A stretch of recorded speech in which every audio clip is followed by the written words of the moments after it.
This is a beautiful and wonderful world, but there are some places that you probably don't want to visit. Some of them, called Superfund sites in the US, are contaminated with all kinds of toxic junk, which poses a threat to anything living nearby. The sites that require long-term cleanup are put on the Environmental Protection Agency's National Priority List, or NPL. Currently, there are over 1,000 of them. So here are 7 toxic sites that are or were being cleaned up by the Superfund program. Let's begin with the site that started it all, the Love Canal in Niagara Falls, New York. This was supposed to become a canal and provide hydroelectric power, but the project was abandoned and left a huge hole in the ground. In the mid-1900s, the Hooker Chemical Company used it to dump and bury containers of around 19,000 metric tons of mixed industrial chemicals. These were byproducts from things like dyes, perfumes, rubber, and resin production, which are not good for humans or the environment and are considered hazardous waste. By 1978, the chemicals had begun seeping up from the ground, and residents noticed that something smelled like toxic. The people that came in contact with contaminants ended up with health issues like chemical burns, miscarriages, and possibly an increased risk of cancer. Later that year, and in 1980, President Jimmy Carter declared 2 federal environmental emergencies and evacuated over 900 families from their homes. Over the next 2 decades, the buildings were renovated, contaminated soil was moved into more secure landfills, and a permanent drain system was installed to collect chemical-filled groundwater called leachate. The leachate is pumped to an off-site treatment plant and filtered using activated charcoal, which is basically just carbon atoms with a bunch of pores between them. These pores allow toxic chemicals, especially carbon-containing ones, to bind to the filter, making relatively clean water that can be treated along with normal sewage. The Love Canal site was declared safe as of 2004, but the landfills where they relocated toxic materials are still proving to be environmental challenges. At the very least, this disaster led to Congress passing the CERCLA, or Superfund Bill, in 1980, which created an official program to deal with contaminated sites. This next site was added to the NPL in 1990, Reed Kepler Park in West Chicago. It's a community area and swimming pool that happened to be right next to a landfill where the Rare Earths facility was dumping radioactive waste for 40 years until the early 1970s. Most of the waste was sand-like chunks of thorium, radium, and uranium called mill tailings, and these radioactive elements are unstable. They emit high-energy particles that can knock electrons off of other atoms. This is called ionizing radiation. It's the kind of radiation that you don't want to mess with. Gamma radiation is especially dangerous in high concentrations. It can easily pass through human skin and damage DNA or other parts of your cells, which can lead to cancer. So, starting in 1997, the contaminated soil and debris was dug up and shipped off to a waste treatment facility, likely to be contained in these engineered chambers called embankments. And in 2010, the site was officially declared decontaminated, and you can relax by the pool without worrying about radioactive particles. Another notorious site was the Hart Senate Office Building in Washington, D.C., which closed down when 30 employees were infected with anthrax bacteria. In September and October of 2001, letters containing anthrax spores were maliciously sent to congressional leaders and members of the news media. These spores are a form of the bacterium protected by a protein shell, which lie dormant until they enter a host, usually inhaled, ingested, or through a scrape on your skin. Then they become active infectious anthrax bacteria, causing severe lesions, flu-like symptoms, and even potentially death. The site cleanup involved fumigation with chlorine dioxide gas, which is reactive and steals electrons from molecules.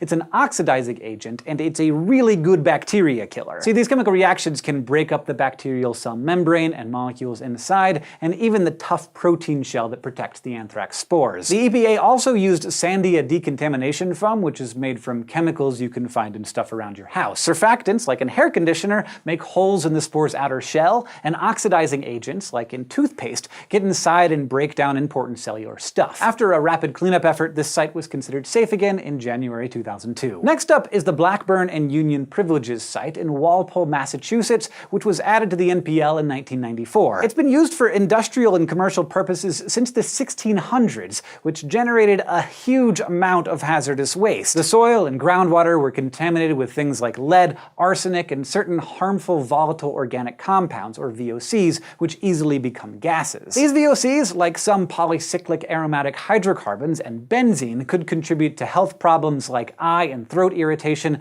and liver and kidney damage, or even cancer. But that's not all. At one point, the site was used to manufacture brake and clutch parts for cars, which involved the fibrous compound asbestos. As we now know, asbestos is really dangerous if it gets inside you. The tiny particulate fibers can physically damage cells, cause some scarring, and even increase the risk of some cancers like mesothelioma. During initial cleanup in 2009, around 1,200 kilograms of contaminated soil and nearly 27 metric tons of asbestos debris were sent to an off-site facility, probably a carefully designed landfill. But even today, there is still tons more cleanup to do before the area is considered safe again. Now, these Superfund sites can get pretty dangerous, but that has not stopped the state of Montana from charging $2 whole to view the Berkeley Pit. It used to be a huge copper mine in the 1900s, with pumps that removed the groundwater so it wouldn't flood. But once the mine shut down in 1982, the Berkeley Pit started filling up with water, plus all the heavy metals and toxic chemicals. It's super acidic because of sulfuric acid from sulfide minerals in the rocky mine tunnels that react with oxygen in the water. And all the metals in the pit give the water some weird colors.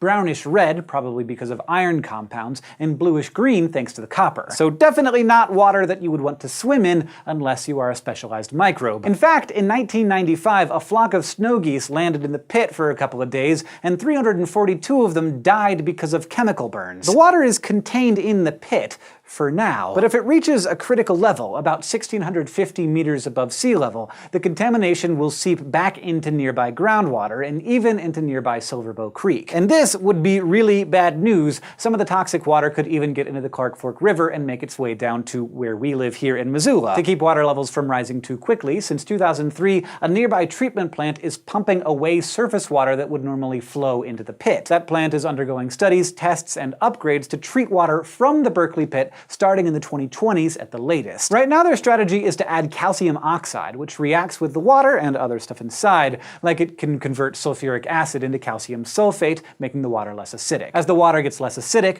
the metals will start forming sludgy clumps that can be filtered out. In the meantime, the pit water is gradually rising toward the critical level, so we will have to make sure that treatment technologies will be up to the challenge, and fast. Speaking of water, 200 miles of the Hudson River in New York is one of the largest Superfund sites in the country. Between 1947 and 1977, General Electric poured nearly 600,000 kilograms of this group of man-made chemicals called polychlorinated biphenyls, or PCBs, into the Hudson River. PCBs are resistant to acids, bases, and heat, so they were used as insulation when electrical devices like transformers and capacitors were being manufactured, but at a huge environmental cost. The PCBs that were dumped built up in river sediments and in organic materials like wood or living things. That's why you're not supposed to eat fish from the Hudson, because PCBs are fat-soluble and easily stored in their fatty flesh. In our bodies, they can bind to lots of molecules and damage DNA, and are linked to lots of health issues, including cancer,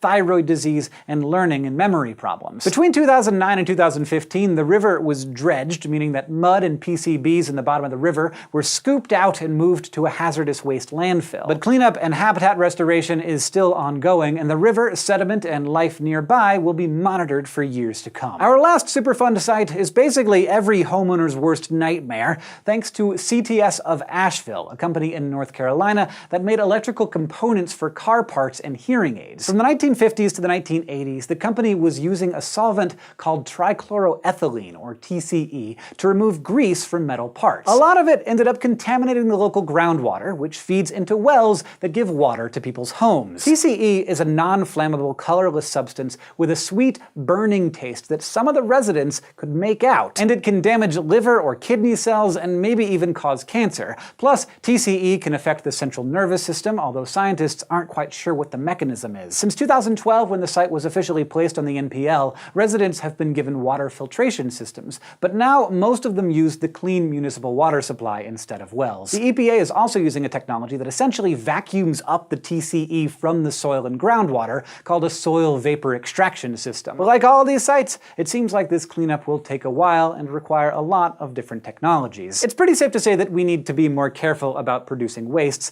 and how we store or decontaminate the most toxic compounds. These Superfund sites can get really bad for the environment and for humans. Our cleanup efforts are improving, but in the future, we really should avoid making more of these huge, dangerous problems in the first place. Thank you for watching this episode of SciShow, which was brought to you by our patrons on Patreon. If you want to help support this show, you can go to patreon.com/scishow, and if you just want to keep getting smarter with us, you can go to youtube.com/scishow and subscribe. From point A to point B, but there's a bunch of water in the way. What do? Well, you could always just build a bridge. Humans have been building bridges for thousands of years, and we've come up with a lot of different designs.